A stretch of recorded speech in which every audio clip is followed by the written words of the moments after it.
Fala, gurizada amante da velocidade, tudo bem com vocês? Sejam bem-vindos ao primeiro Indy 4 News, esse que será o nome do programa sobre notícias da Fórmula Indy. Espero que gostem e continuem acompanhando. E neste primeiro programa vamos falar sobre tudo o que aconteceu na primeira etapa da temporada 2018. O principal assunto dessa nova temporada foi a introdução do novo kit aerodinâmico, dessa vez único para todas as equipes. Por conta da diminuição drástica da pressão aerodinâmica, agora os carros estão muito mais difíceis de pilotar, sobretudo nas curvas. Mas as dificuldades do novo kit se tornaram vantagens para a categoria, pois as disputas ficaram muito mais equilibradas, todo mundo agora está em igualdade. Além de a velocidade em retas ter aumentado em cerca de 20 km por hora, com a diminuição da carga aerodinâmica e de todo o ar turbulento, os carros podem andar muito mais próximos uns dos outros, promovendo assim muito mais ultrapassagens. Com isso, também temos mais rodadas, aumentando ainda mais a emoção nas corridas. Além disso, tivemos a remoção dos para-choques traseiros e o retorno do Santo Antônio vazado. Isso faz com que seja criado menos vácuo, mas em compensação, o ar é muito menos turbulento. Então vamos começar pela primeira sessão de treinos livres da sexta-feira, que teve como principal destaque o brasileiro estreante Matheus Leist, de apenas 19 anos, que começou muito com o pé direito na Indy. O gaúcho apareceu no final e virou mais rápido que qualquer outro piloto, cravando 1 minuto 1 segundo 723 milésimos e colocando a Foyt na dianteira. Ele dá toda a pinta de que tem tudo para fazer uma grande temporada ao atrair os holofotes com este desempenho surpreendente. O veterano Tony Kanaan foi apenas o 9º colocado. O destaque do segundo treino livre de sexta-feira foi o estadunidense Ryan Hunter-Reay, que marcou o melhor tempo. Tony Kanaan fez o 9º tempo e Leist o 12º. Já no sábado, Scott Dixon surgiu para acabar com o terceiro treino livre, extremamente equilibrado, e rompeu a barreira de 1 minuto 0 segundos e 8 décimos. No finalzinho, ainda sofreu com a pressão de Joseph Newgarden, mas fechou a sessão na frente com a Ganassi. Matheus Leist voltou a se destacar e foi o 5º, com Tony Kanaan em 10º. Para quem não conhece a classificação da Indy, ela é dividida em 3 sessões. Na primeira, os pilotos se dividem em 2 grupos, neste caso de St. Pete, que contou com 24 carros, cada grupo consiste de 12 pilotos. Os 6 melhores de cada grupo se classificam para a segunda sessão da classificação, e por fim os 6 melhores da segunda sessão vão para o Fast Six, onde disputam a pole position. O grande destaque da classificação foi a pole position do estreante canadense Robert Wickens. Will Power ficou em 2º e Leist surpreendeu com seu 3º lugar. Outro estreante que foi ao Fast Six foi o Jordan King. O britânico, vindo da Fórmula 2, acabou meio esquecido por conta das histórias de Wickens e Leist, mas fez um bom trabalho tão digno quanto e garantiu o 4º lugar. Tony Kanaan não se saiu bem na segunda parte da classificação e conseguiu apenas o 10º lugar, ao lado do seu antigo colega de equipe, o neozelandês Scott Dixon.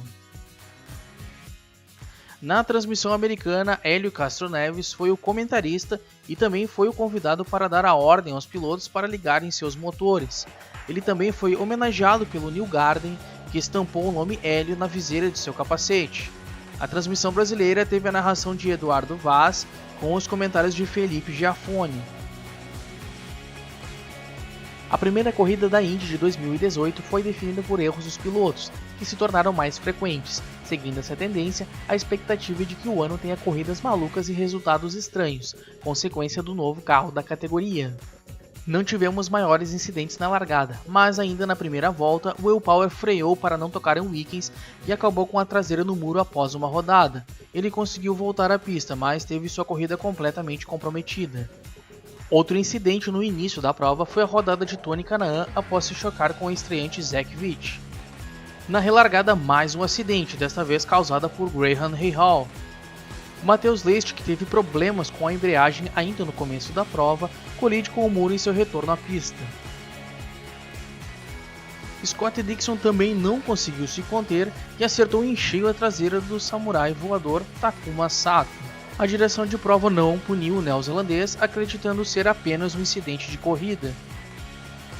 O francês Sébastien Bourdais vinha fazendo uma excelente prova após largar em 14º. Sua estratégia vinha dando certo e após a última sessão de pitstops, ele já era o 3º. Os excessos de Alexander Rossi o fizeram dar várias escapadas durante a corrida, mas nada abalou o estadunidense que vinha firme em busca da vitória. Enquanto isso, o canadense estreante Robert Wickens seguia firme na ponta. A corrida seguiu dentro de uma normalidade, até que a menos de 15 voltas para o final, René Binder acabou causando a sexta bandeira amarela. Bourdais, que estava bem longe dos líderes Wickens e Rossi, colou nos dois durante a relargada. A 2 voltas do fim, Rossi passou reto no fim da reta principal, levando o líder Wickens com ele para fora da pista, e acabou rodando e caindo para o fim do pelotão.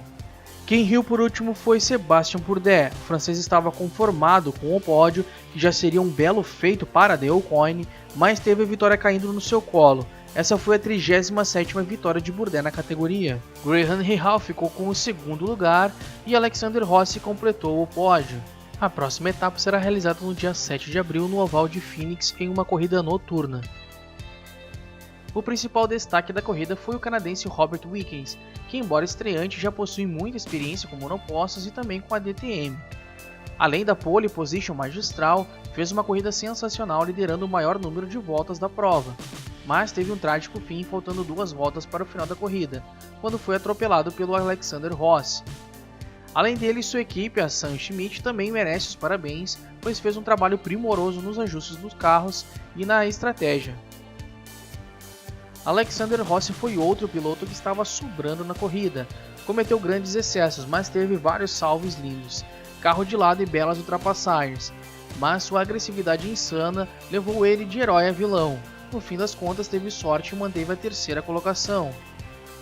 Sébastien Bourdais viu a vitória cair em seu colo quando Alexander Rossi bateu em Robert Wickens. Assim, o francês da modesta Dale Coyne fecha a primeira etapa do campeonato como líder pelo 2º ano seguido. A estratégia do Dale Coyne, dono de sua equipe, foi simplesmente espetacular. Levou Bourdais, que havia largado em 14º na volta 6 para os pits, alterando completamente a janela de pitstops de Bourdais. Unindo isso à ótima economia de combustível, acabou por jogá-lo em 3º lugar nas voltas finais da corrida. Vale destacar a superação de Bourdais, que teve um grande acidente na qualificação para as 500 milhas de Indianápolis no ano passado e que volta para vencer a abertura do campeonato, conquistando sua 37ª vitória. Ele que no ano passado se tornou o 6º maior vencedor da Indy de todos os tempos ao vencer também em St. Pete na abertura da temporada. Graham Rahal teve uma etapa bem conturbada, mas mesmo assim ainda ficou com a 2ª posição em St. Pete e consequentemente a vice-liderança do campeonato.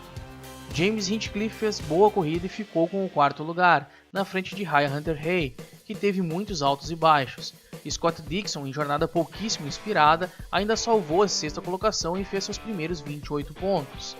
O atual campeão Joseph Newgarden não teve uma estreia dos sonhos, mas salvou 26 pontos com a 7ª posição. O top 10 da corrida e do campeonato ainda tem Ed Jones, Marco Andretti e Will Power. O brasileiro Tony Kanaan teve uma rodada ainda no início da prova e caiu para o último colocado, quase tomando uma volta para o líder, mas conseguiu se recuperar e terminou a corrida em 11º lugar.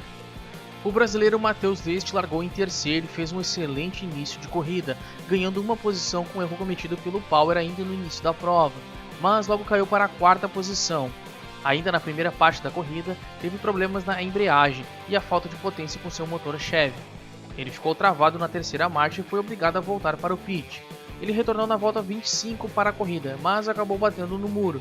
Mas antes não tivesse voltado, já que além de ser penalizado por uma falha da equipe que liberou o carro com equipamentos acoplados, ainda bateu forte no muro de proteção, causando a 3ª bandeira amarela da corrida. Jordan King foi o outro piloto que fez um bom início de corrida, largando em 4º. Chegou a liderar a corrida, mas sua estratégia não deu muito certo e acabou caindo para o fim do pelotão, terminando em 21º. Não podemos deixar de falar da superioridade da Honda. A Honda se sobressaiu muito bem, preenchendo as 6 primeiras colocações, deixando a rival Chevrolet comendo poeira.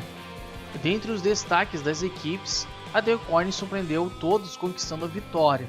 A Sam Schmidt também fez uma ótima corrida, levando Hinchcliffe à 4ª posição, e ainda venceria a corrida com Wickens não fosse a lambança homérica do Alexander Rossi no final da corrida. A Rahal Letterman foi muito bem conquistando um 2º lugar com Graham Rahal, embora tenha sido um pouco de sorte decorrente do acidente de Rossi em Wickens.